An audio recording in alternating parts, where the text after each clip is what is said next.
Most people don't realize that for almost 50 years, we had in Ontario a virtually 100% renewable electricity grid.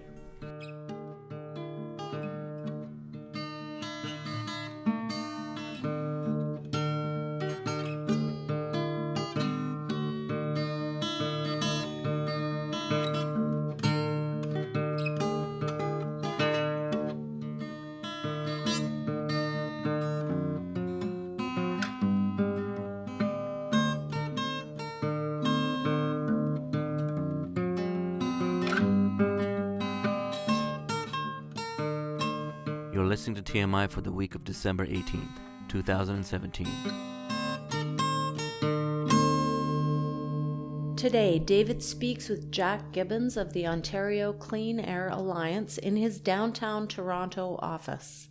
Jack Gibbons, energy economist, is the man behind Ontario's historic coal phase-out, and since winning that campaign, he's turned his attention to phasing out Ontario's aging nuclear fleet. I wanted to start off with some background history on your organization. When did you get started and why? We were established in 1997. Our long-term goal was to move Ontario towards a 100% renewable electricity system. But our initial goal, our first task, was to achieve the phase-out of Ontario's 5 dirty coal-fired power plants. And we worked on that task every day for 17 years, and we have finally achieved a complete phase-out of Ontario's dirty coal plants on April 2014. How did you do that? Well, it was a big campaign. First of all, we had to let people know that we had dirty coal-fired power plants. When we started, we did some public opinion polling, and we discovered that the majority of people didn't even know that we had coal-fired power plants in Ontario. How is it that people in Ontario don't seem to know anything about where their electricity comes from? Well, in terms of the dirty coal plants, it was because their owner, Ontario Hydro, which later became Ontario Power Generation, and never wanted to talk about its coal plants. They didn't admit they had coal plants. If they ever referred to them, they referred to them as fossil plants, hoping people would think they were natural gas, not coal. But in fact, we owned the Nanticoke Generating Station on Lake Erie, which was the largest coal plant in North America and the biggest air polluter in Canada. And right in Mississauga, in the Greater Toronto area, we had the Lakeview coal-fired power plant, which was the biggest air polluter in the whole GTA. Is it cynical of me to believe that one of the reasons why we don't know anything about energy in Ontario is because OPG and Ontario Hydro before it would buy ads in newspapers, the very source we would get information from? I think that's a very important observation. Ontario Power Generation and the Power Workers Union buys lots and lots of advertising in newspapers, billboards, electronic media,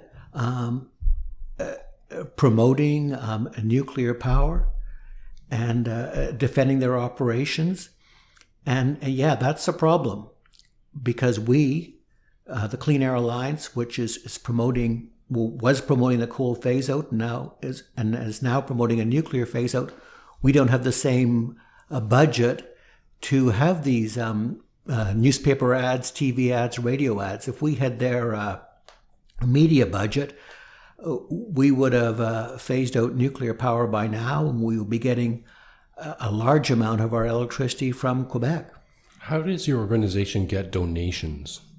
Well, we get donations from individuals and also from some charitable foundations. So now that coal has been virtually eliminated, one of the question is, coal, it generates a lot of ash, which is a very toxic pollutant. Right. What did they do with that? What had they been doing with it? That's part of a cleanup problem on its own. Well, yes, the coal plants were very dirty. They had huge air emissions, but there was also the ash, which was landfilled. I guess that's not very good for water tables, and there's all kinds of nasty stuff in that. Right. Absolutely. In a lot of ways, we never get anything for free, in a sense. It's certainly true with coal. Same thing with nuclear. So that's your new focus now, nuclear. And are you starting anywhere in particular? Because we're surrounded. We've got the Bruce with its own set of horrendous problems, and Pickering, which is nearing its life expectancy, and Darlington, which we're now spending tens of billions of dollars on rebuilding. Where do you start? Well, we're starting with the Pickering Nuclear Station. It's the fourth oldest nuclear station in North America. It's 46 years old now. It was originally designed to last for only 30 years.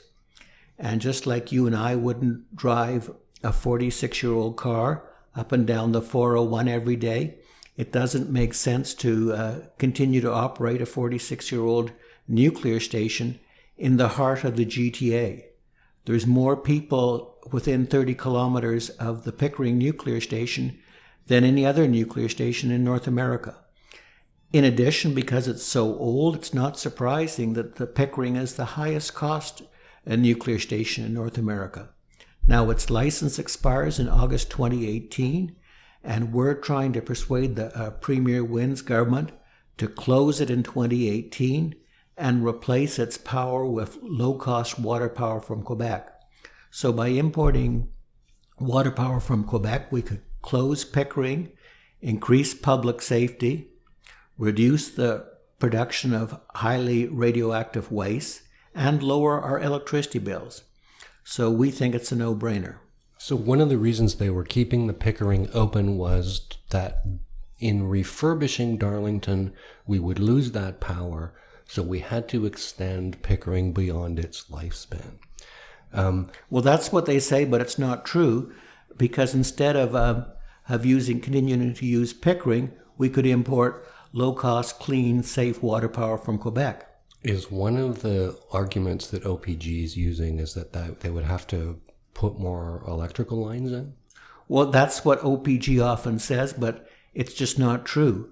With the existing transmission lines, we can replace all the power that Pickering produces for Ontario consumers by importing water power from Quebec. And why wouldn't we do that? It's Canadian. It's just another source of Canadian energy. Absolutely. It's a made in Canada renewable energy strategy, which will also lower our bills. So why aren't we doing it? Because the nuclear lobby is very politically powerful. And so far, our elected officials haven't been willing to challenge them. Ontario Hydro used to be hydro. Yes, absolutely. Most people don't realize that for almost 50 years, we had in Ontario a virtually 100% renewable electricity grid. That unfortunately ended around 1960 when the Lakeview coal-fired power plant came into service.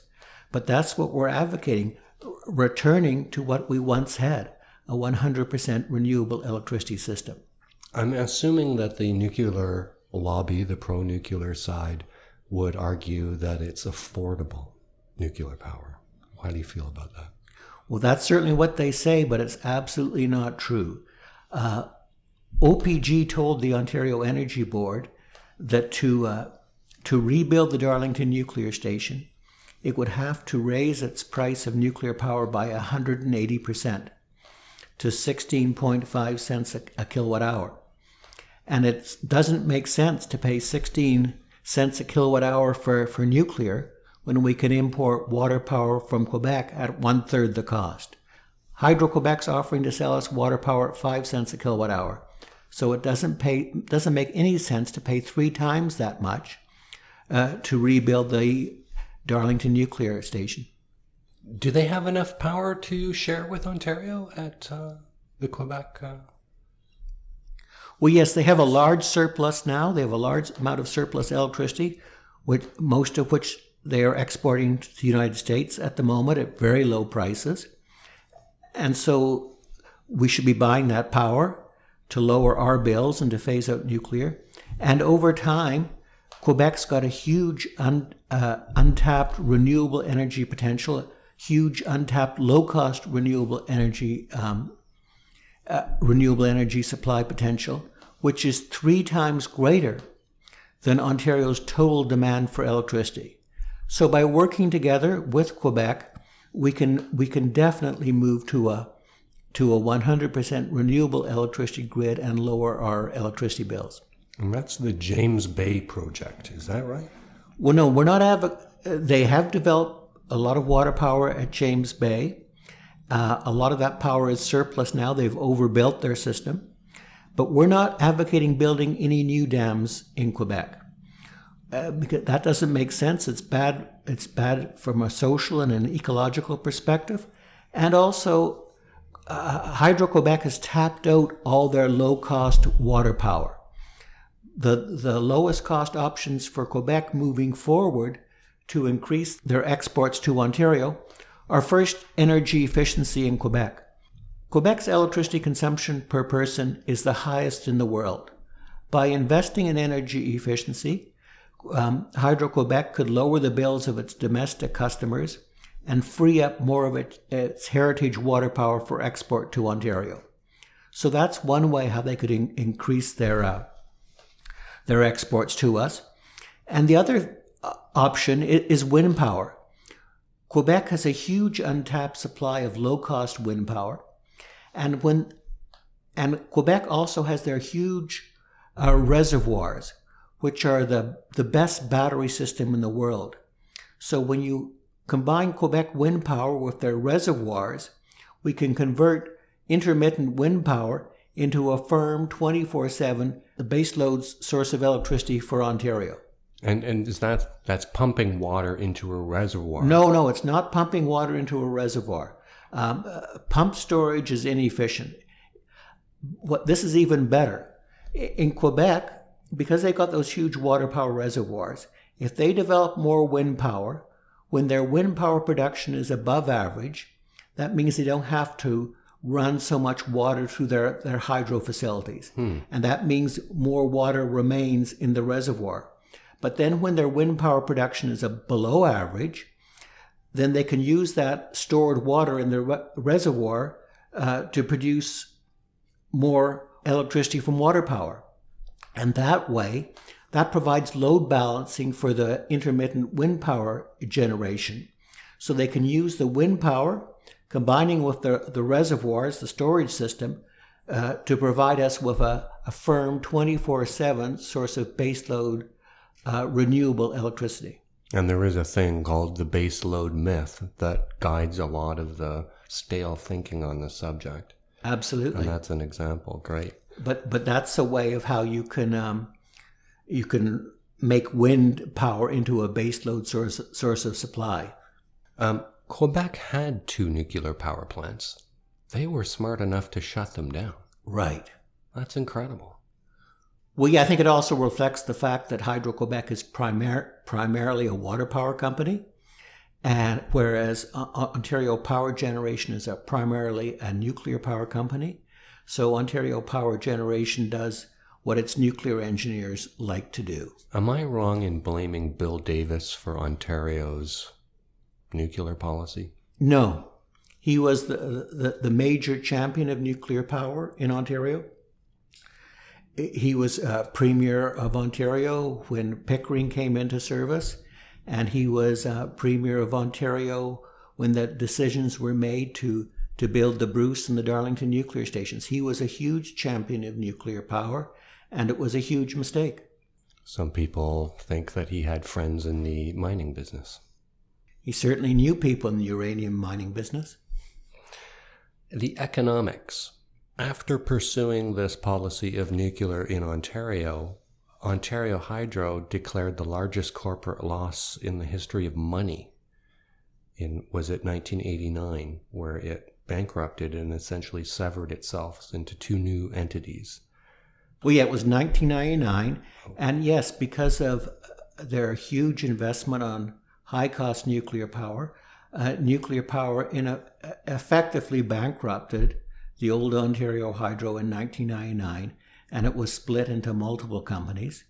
Ontario Power Generation, which got the generation assets, Hydro One, which got the transmission assets, and then most of the nuclear debt was taken away and put into a third corporation, the Ontario Electricity Financial Corporation.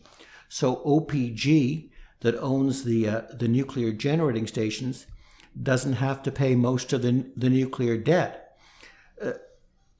So that was an accounting trick to help the nuclear industry survive. So Ontario Power Generation, they own all the nuclear reactors in Ontario. Right, and they leased the Bruce Nuclear Station to Bruce Power. So they're just the operator. Right.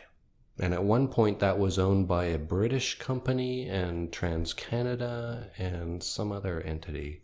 I think it keeps changing hands. There's been multiple owners, and you're right, at one time one of the owners was a British company, and TransCanada is still one of the owners. So with people complaining about expensive nuclear in Ontario, can you explain to me why we need a middleman between us and our government-owned reactors? Bruce. No, I can't explain that. Oh, darn it. So now that we're focused on nuclear, Pickering, what are your basic arguments when you're talking to the government about Pickering? Because there's a bunch of them. There's that it's a filthy site, that it has been losing money all along, that I think one of the reactors is shut down. So two of the reactors are shut down. So 6 out of 8 are running. Right. And only Canada is stupid enough to have a bunch of reactors all together, all interdependent, like dominoes ready to fall. Right. Not even the Americans or Japanese are crazy enough to do that. And that some experts say that there's a lifespan for the internal parts of the reactor that will be exceeded if they extend this lifespan. What other complaints could we have about it? Well, those are quite a few complaints. It's a very high-cost power station, and our position is, why continue to operate it? Why continue to take the risk of a Fukushima-level accident? Why take the risk of a serious accident when we can close it down and lower our electricity bills? It certainly doesn't make any sense. You know, all our political leaders say they want to reduce costs, they want to reduce our electricity bills, and this is the most obvious, the easiest solution. It can lower our bills and increase safety. And, you know, we did public opinion polling in Scarborough, in Pickering, and in Ajax, and we asked the voters, do you support closing Pickering if we can meet our energy needs at lower cost by importing water power from Quebec? And 82% of the voters said yes. Wow. They all want, the vast majority of people who live around the Pickering station want it closed down, and they want us to import water power from Quebec to give us a lower cost way to keep our lights on. And it's amazing that all the politicians at Queen's Park aren't demanding that Premier Wynne do this. So Durham region is where both Pickering and Darlington reside. Right. These massive power plants. Is it most of the politicians in Durham region are pro-nuclear? They certainly appear to be. I can't think of any politician in Durham that's called for Pickering to be closed. Is this, we're edging into cynical territory. So there's host payments and there's political payments that corporations donate to both parties or 3 parties to curry favor. It seems even all 3 major parties in Ontario are pro-nuclear. And you're going to say, oh, the NDP is anti-nuclear. I'm going to say, I actually have met in the course of my work life a few high-level NDP politicians who were incredibly pro-nuclear. And furthermore, they were in power in Ontario, and it's not like we saw them locking up the doors to Pickering and Darlington. So is that a fair statement that it's kind of a fixed game in Ontario politically? Well, I think what you point out is that The nuclear industry has given large political donations to all three parties. That's true. The good news is that legislation was passed a year or two ago that now prohibits corporations and unions from donating to political parties in Ontario. So we are making some progress. So that's the good news. But nevertheless, both Premier Wynne and Patrick Brown are supporting the continued operation of Pickering and the rebuilding of 10 of our aging nuclear reactors, despite the fact that it's not in the public interest. And what's motivating them, I think, is the desire to win the votes of the 10,000 people who work at Ontario's 3 nuclear stations. They're a small fraction of our total workforce, much less than 1% of our total workforce in Ontario, but they have immense political power because their votes are concentrated in a handful of ridings. So a complaint about nuclear is that it's unsafe. I find it bizarre that we know that we could fix a few of the flaws. That would cost a lot of money. The irony is that these reactors are owned by the government. You would think they wouldn't be so mindful of the costs of fixing some of these problems. So there are problems with the reactors. There's a choice not to have cooling towers. There's emergency management problems. There's really no defense of the site. Even if the reactors are somewhat protected, there are all kinds of shipments in and out of the sites that aren't thought of in terms of there being a security risk. I mean, we could go through a long list of all kinds of ways that they could be made safer, not safe, but safer. But to save money, they're not willing to spend. I find that bizarre. Because if these were owned by giant corporations who were entirely profit-minded, I could easier understand. But the people own these, and it's the people who should be protected. Well, you're absolutely right, but you've got to remember that Ontario Power Generation, despite the fact that it's 100% owned by the people of Ontario, their senior management's not really accountable to the people of Ontario, and the senior management is very pro-nuclear, and they're either in denial about the magnitude of these risks, or they don't want to deal with them and push up the price of nuclear electricity, because if they push up the price of nuclear electricity, it'll make it even harder for them to continue to persuade the government of Ontario and the people of Ontario that we should continue to rely on nuclear power. A lot of people, at least I see this in social media, they're blaming Wynne. They blame Wynne for the cost of their electricity, for everything, but the cost of their electricity. Right. Now, in order for you to buy that, you would have to believe all was perfect up until Ernie Eads.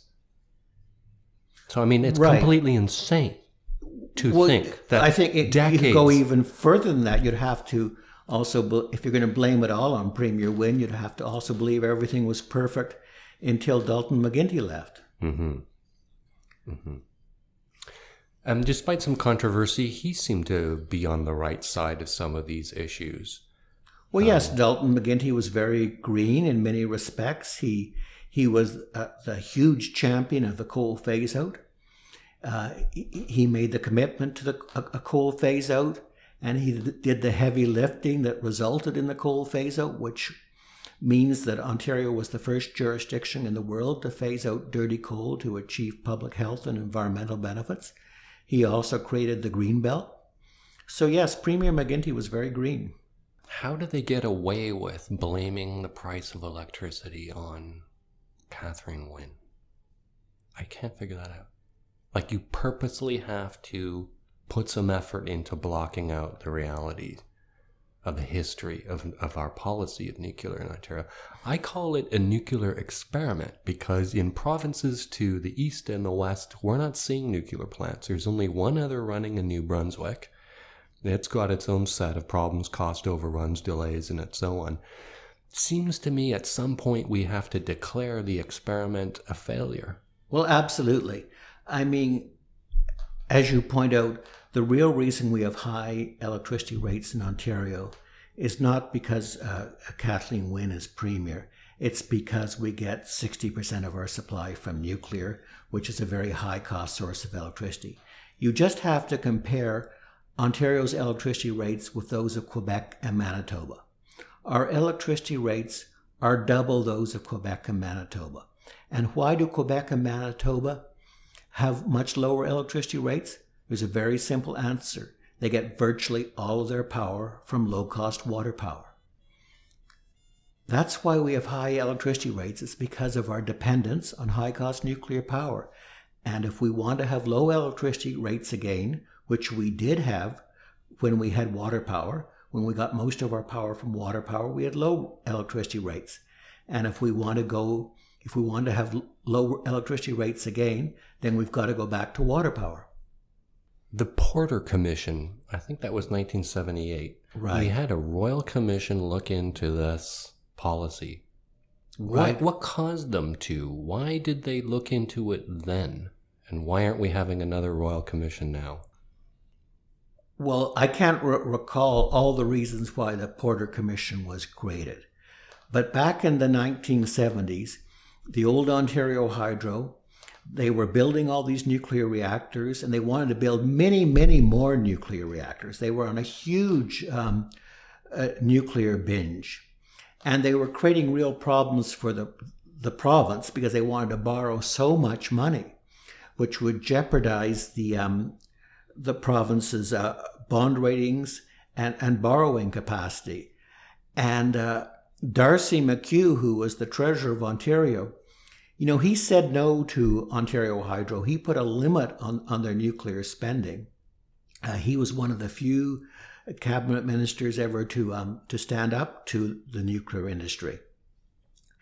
And so I think so there was a lot of controversy about nuclear because of its huge cost back then and because of all of the risks, the public health risks that are related to nuclear, the fact that there was not then and there still is not now a safe long-term storage for the highly radioactive waste. And so because of all that concern, the government established the Porter Commission to look into electric power planning in Ontario. And one of the conclusions of that commission was that no more new plants until you figure out what to do with the nuclear waste. Right. So that was lucky. It was a wise decision. And yes, before we rebuild 10 of our existing reactors, we should at least have a solution to the long-term nuclear waste. I mean, we shouldn't do it anyway because it doesn't make any economic sense. But there's multiple reasons why we shouldn't be rebuilding the nuclear reactors. One of them is it doesn't make economic sense. And the second one is we don't know where to put the radioactive waste. We don't know how to store it for hundreds of thousands of years. I've often wondered if there's a psychological component to this tied somehow to our ideology. That we want to believe in nuclear because its power over the atom, it makes us feel like we're on the right side of this new technology, that we're advanced, and I guess there's a weapons connection to that we've got control over the most powerful weapons. We've mastered the atom. We see these scientists in their white smocks and their receding hairlines, and they're this ruling class that we've just listened to. But then that's where it stops. We don't ask the questions like, well, what about the nuclear waste? What about the actual costs? What about the hidden costs? I mean, I go to the ESO site and I see pretty cheap and low-looking numbers in the kilowatt per hour category, but that doesn't include a whole slew of costs. Have you been able to look into what those other costs are, the ones we don't see tallied on our per kilowatt hour price? Well, I think, you're referring to the IESO's website, and there's basically two prices for electricity generation. The spot market price, which is very, very low, like 1 or 2 cents a kilowatt hour or less. But then there's also another charge that's also put on your bill, which is the global adjustment charge, which is much, much higher and is more like 10 cents a kilowatt hour. So if you only look at the spot market price, you're only looking at a very small fraction of the cost of electricity generation. And then in addition to that, there's the cost of transmission through the Hydro 1 high voltage transmission system, and then the cost of distributing electricity from your local municipally owned electric utility. Costs like waste. Isn't a certain portion of spent fuel a federal liability? Not a federal liability, but it's the federal government that's responsible for regulating nuclear waste. I thought, and I guess I was wrong, that we had somehow conned the federal government into taking responsibility for some of the costs, essentially subsidizing Ontario's electricity. But maybe that was... Well, maybe you're right. I don't think so, but certainly the nuclear waste costs are huge. And, there is a fund which OPG pays into to pay for the long-term storage of nuclear waste. But I certainly don't think they're putting enough money into that fund. How big is that fund? I don't know. So in the United States, there was a similar agreement. They would divert some $30 billion, or I think they had got up to $30 billion set aside for spent fuel. And then they stopped collecting that. But again, don't quote me. And that sort of stopped around the time the Yucca Mountain came into question.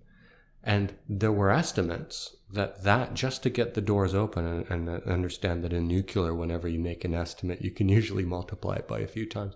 But that was $90 billion that they would probably spend at Yucca Mountain. They collected $30 billion. Where's the rest of the money coming from?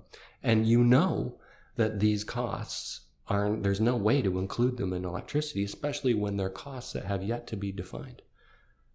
Well, yeah, it's a real problem. And what we're doing is we're creating these highly radioactive wastes, which will last for hundreds of thousands of years. We're getting the benefit of electricity for 30 or 40 years. And then we're going to pass on to future generations for hundreds of thousands of years the problem of how to deal with these highly toxic radioactive nuclear wastes. And that's immoral.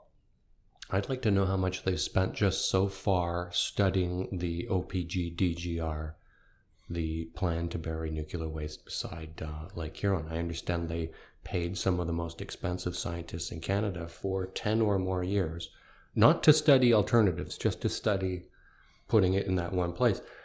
I'll bet there's a big price tag just for that. I'm sure there is. Yeah.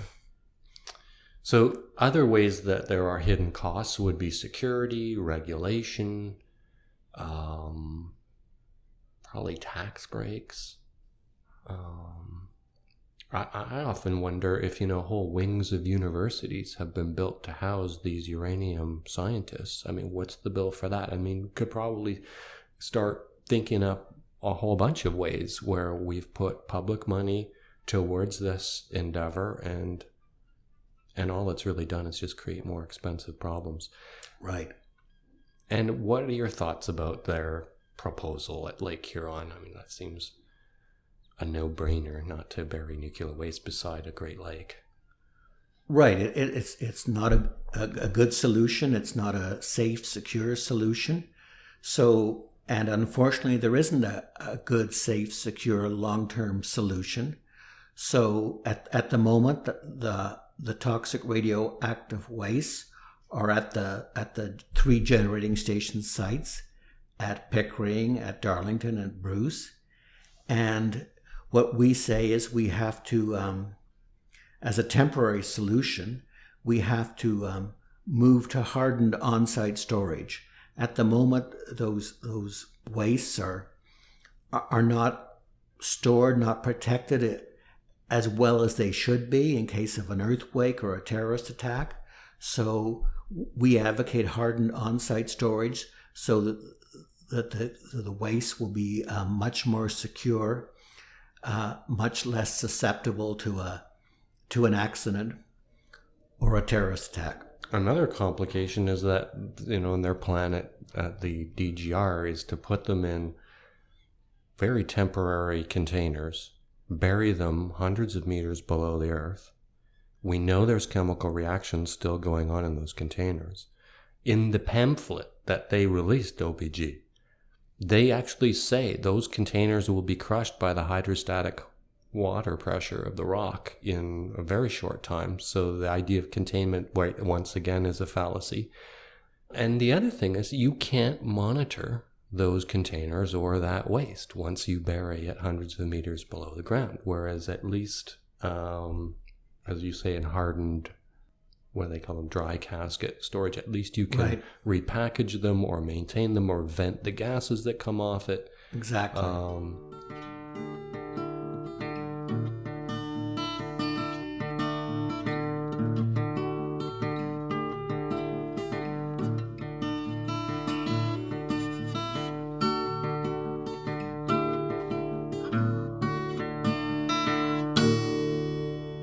For show links and notes, visit tmi.twxnet.com.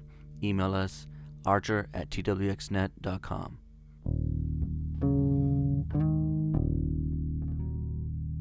I would just point out we've got 2 online petitions. One to close the Pickering Nuclear Station. It's closepickering.ca. And then we've got another petition to ask Premier Wynne to buy water power from Quebec. And it's called buyquebecpower.ca. So if people can go to those online petitions and sign them, that would be great. And your main website is cleanairalliance.org. We can move to a renewable electricity future and lower our bills. There are much better solutions. And that the government policy for decades has been perverted by the power of the nuclear lobby. And if we could just get the government of Ontario to focus on what's best for the citizens of Ontario, we would move to a renewable electricity future and we would have a lower bill. And we basically have a 3-pronged strategy. First, close Pickering in 2018 when its license expires. Don't rebuild the 10 of the existing nuclear reactors. Invest in energy efficiency to reduce demand in Ontario and lower bills. Import low-cost water power from Quebec, and procure a cost-effective, made-in-Ontario green energy right here in Ontario. And if you did all those things, we could move to a renewable future. We could have lower bills and a much safer system of electricity supply. You remind me that it's not just Darlington that needs to be rebuilt. There's refurb that's required at the Bruce Nuclear Station, 6 reactors. Imagine the cost of that. Absolutely. And the cost overruns of that. Right. Or the delays of that. Right. Every nuclear project in Ontario's history has gone massively over budget, on average by 2.5 times. So like OPG says, they're going to have to increase their electricity rates by 180% to pay for the Darlington rebuild. But that's assuming Darlington is done on budget, on time and on budget. But that's not going to happen. So the rate increase, the nuclear rate increase, is going to be way more than 180%. Why are we doing this when we can import water power from Quebec at 1/3 the cost? Is Darlington already behind cost-wise? They've already exceeded the expected... I thought I read that somewhere, that they'd already gone over budget for some of the... Yes, well, they've already gone over budget for a number of their projects, like the heavy water storage facility is massively over budget. They went over budget on their training center, which is just a simple structure like a Canadian Tire store. They, nevertheless, OPG denies that the project overall is over budget. But you can be absolutely sure that it will go over budget, because already, the initial phases have gone over budget.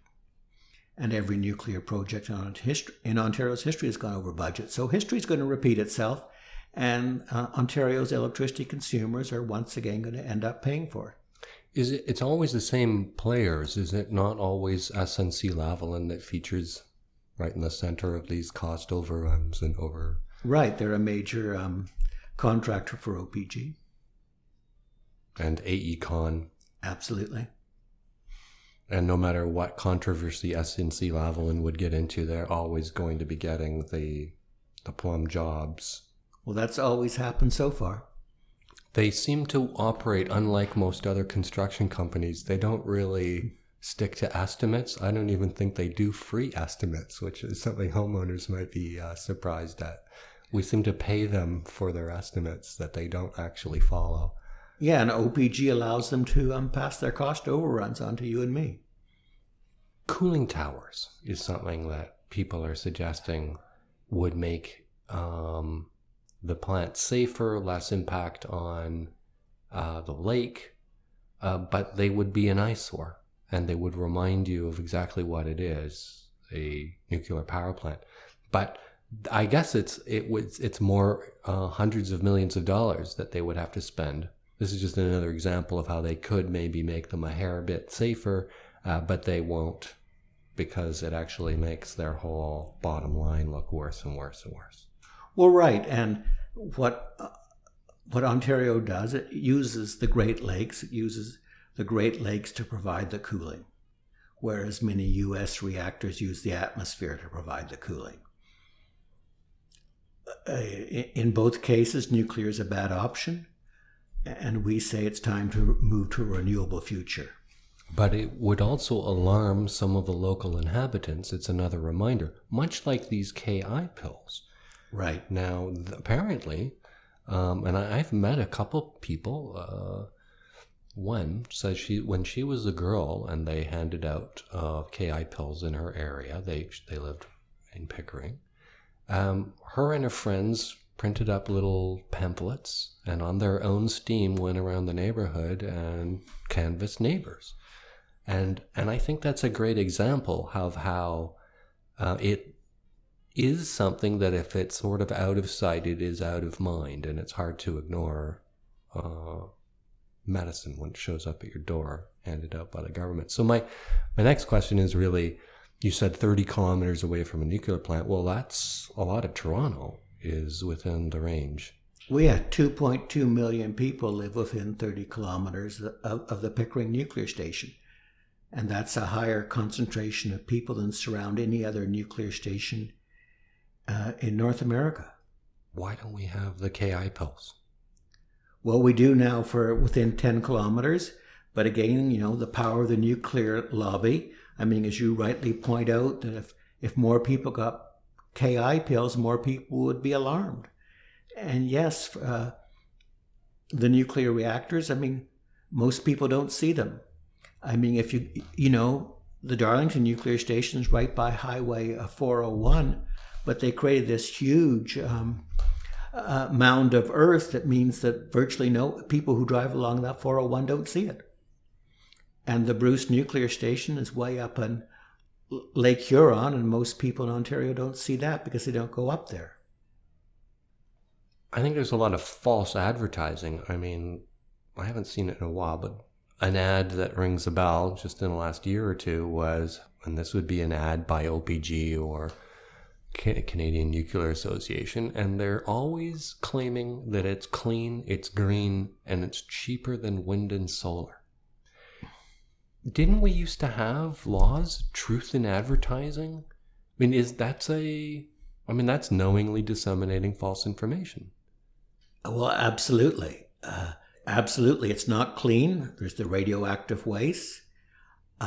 It's not cheaper than the cost of solar and wind now. I mean, solar and wind used to be expensive, but their costs have come down dramatically, and they're now lower cost than nuclear rebuilds. Yeah, so it's certainly not affordable. It's very high cost. There's lower cost alternatives. So right, it's false advertising. It almost falls into a new category. I'm being a little bit over the top here, but when a government misrepresents the facts, that's actual propaganda. Well, absolutely. Ontario Power Generation puts out ads that are very misleading, that are false. I mean, it's not surprising they do it. They're a nuclear power company. They don't want to go out of business. So, I mean, I understand their motives. But it's false, and they shouldn't be allowed to do it if they're owned by the people of Ontario, and Premier Wynne should tell them to stop using our money to finance propaganda. There's the, emergency management angle. I mean, the logistics of that, how you would coordinate an evacuation, how information would be disseminated to the public. Would that mess up your plans for evacuation if the road's all filled full, if there's this obligation of the government to inform quickly and accurately? That would disturb. There's the other side of it where it's a shelter in place in the case of a nuclear accident. The fire marshal has come out and said how ridiculous that is. What, are we going to live in bubbles? Mm-hmm. The proximity of the plants to large population, and we talked about how we don't have KI pills, even though we're this giant city right next door and surrounded. When I list through these things, I'm always amazed that we seem to be technologically advanced. We think we're a smart culture, but we're not. Right. I think it demonstrates the incredible political power of the nuclear lobby. Why else would we be doing this? It makes absolutely no sense from the point of view of the public interest. Is there something about our culture, distracted by cell phones, we're all watching Netflix, we've all got our own problems. Unless it's right in our face, we just won't take it seriously. No matter what it is, whether it's nuclear or any other issue. It's a sort of a selfishness that unless it's actually directly bothering us directly, we won't take it up as a cause. So I guess movements that want to improve Ontario's energy policy have this goal or problem to overcome, and that is, how do we get it onto the dinner table for discussion by average Ontario families, when, as you point out, it's they put big hills in front of the plants. They purposely don't talk about the problems. Nobody asks the tough questions, and it's never been part of any election cycle. In fact, like the last election, I actually called my NDP candidate from my area and asked, what is your party's policy on nuclear? And the answer was, well, we'll make that all clear once we're elected. Well, I mean, there's a serious problem. Absolutely, and that's why we've got this huge challenge to persuade the government to change course. And the only way we can do it is if we can get a lot of public support, and it's a difficult task for the reasons you've mentioned. But we're trying very hard.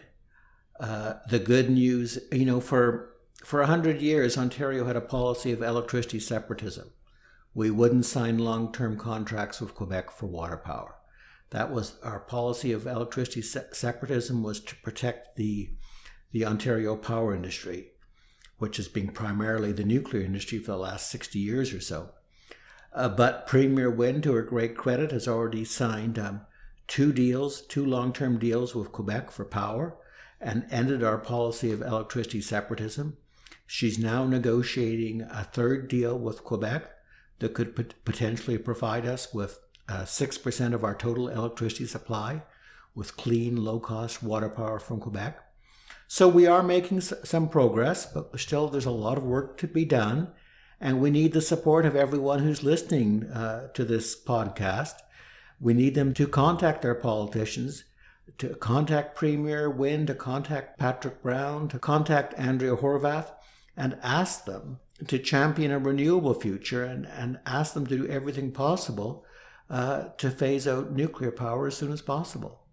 It's up to people to get involved, because we live in a democracy, and politicians will ultimately give the voters what they really want.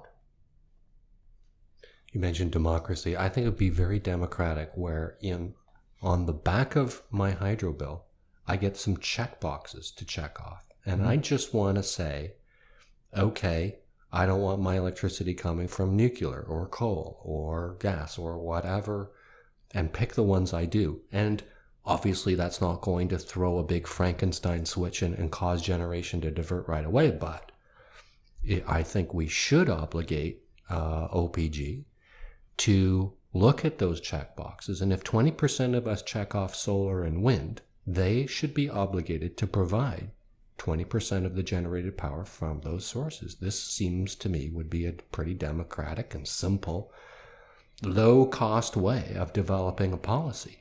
Is just put check boxes on the back of our bill. Well, that's true. That's a good point. It's a good advocacy tool.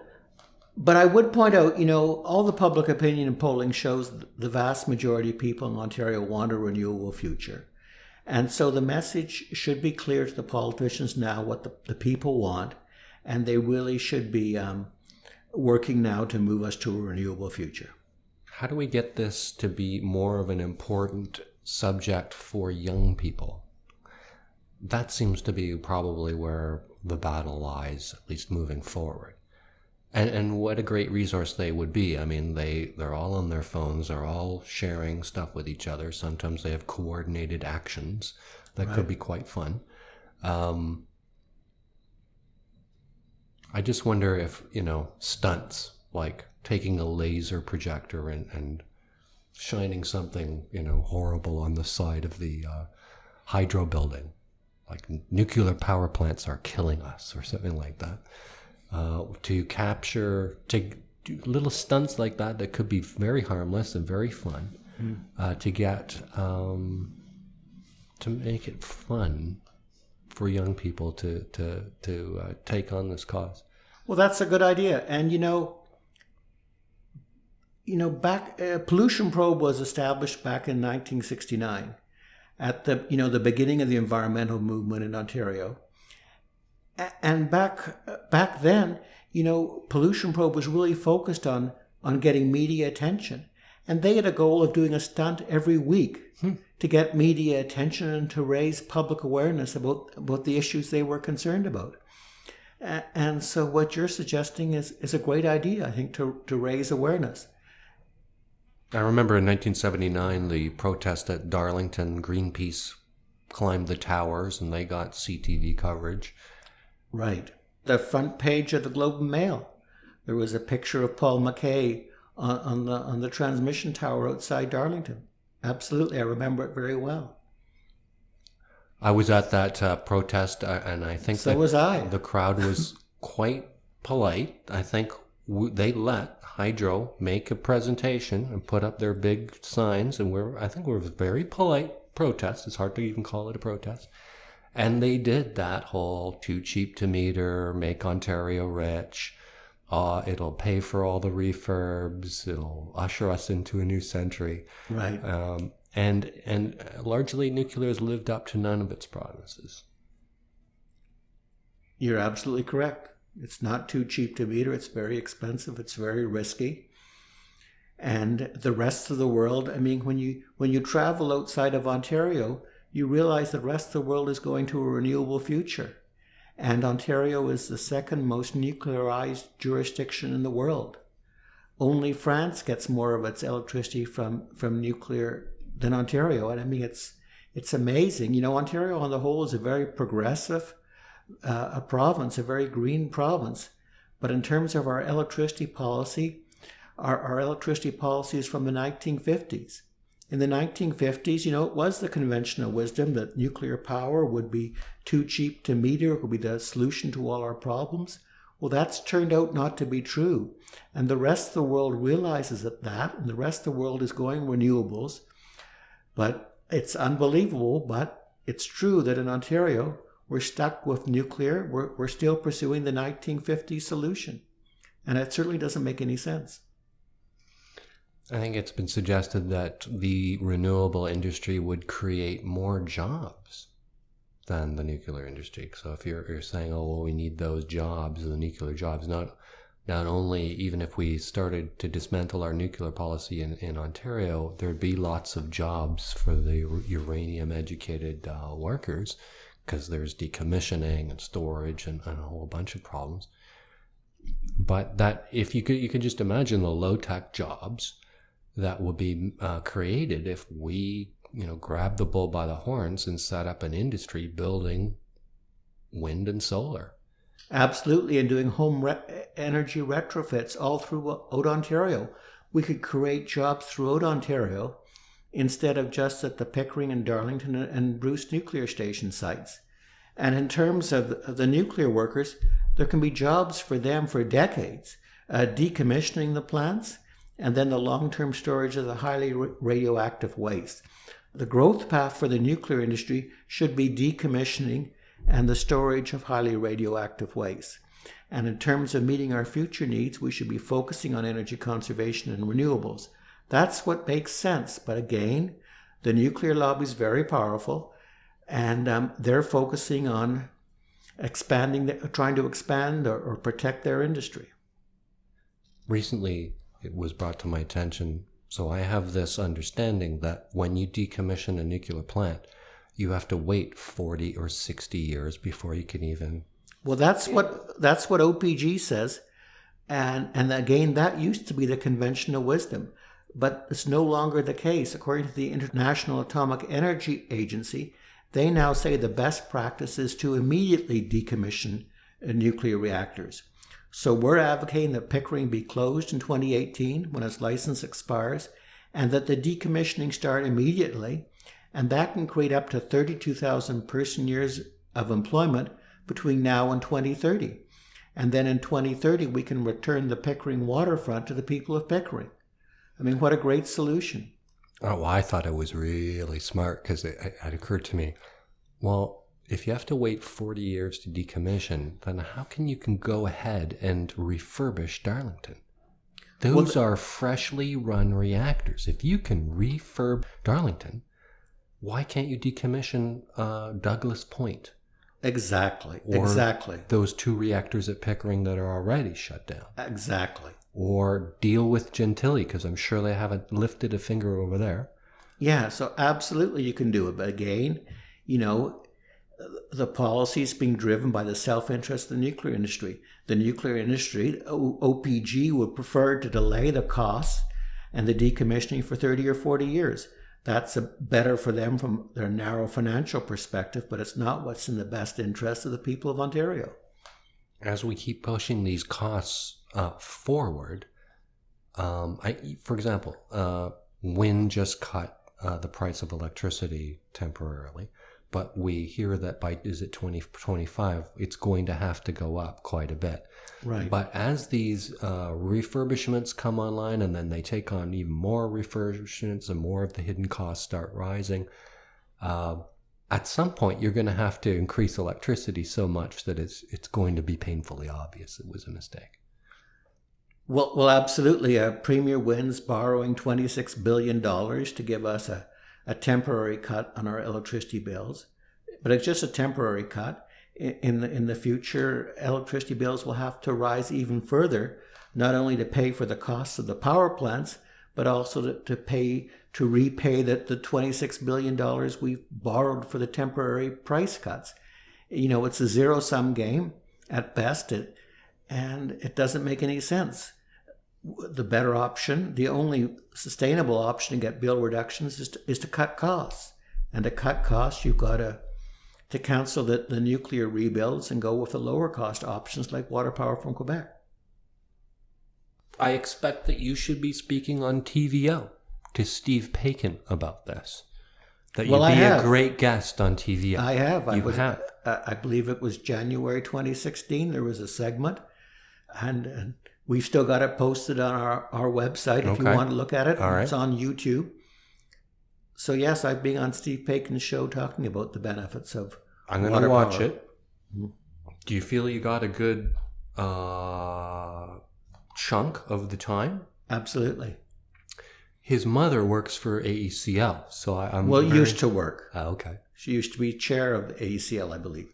One time, I probably should be bashing Steve Pickering, but I mean, on one day, a couple of years ago, on Twitter, all the producers and employees of TVO were all excited to be going on a trip to Bruce.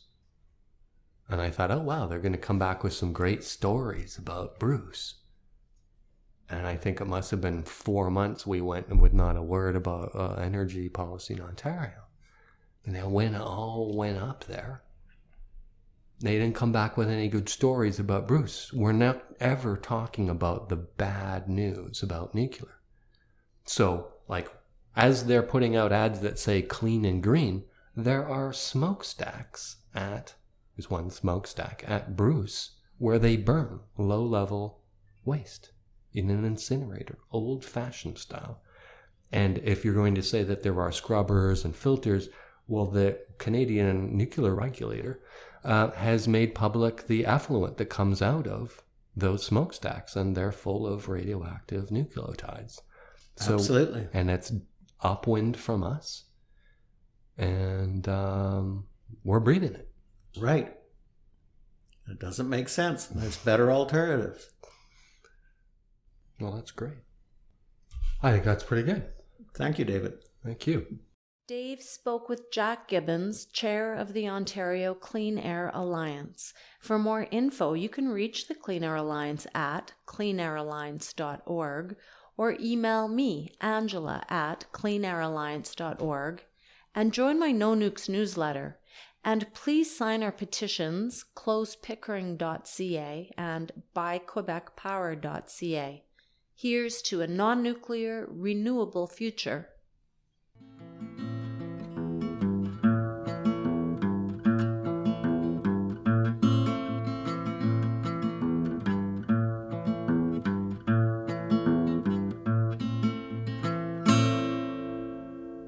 OPG told the Ontario Energy Board that to rebuild the Darlington Nuclear Station, it would have to raise its price of nuclear power by 180% to 16.5 cents a kilowatt hour. And it doesn't make sense to pay 16 cents a kilowatt hour for nuclear when we can import water power from Quebec at 1/3 the cost. Hydro-Quebec's offering to sell us water power at 5 cents a kilowatt hour. So it doesn't make any sense to pay 3 times that much to rebuild the Darlington Nuclear Station.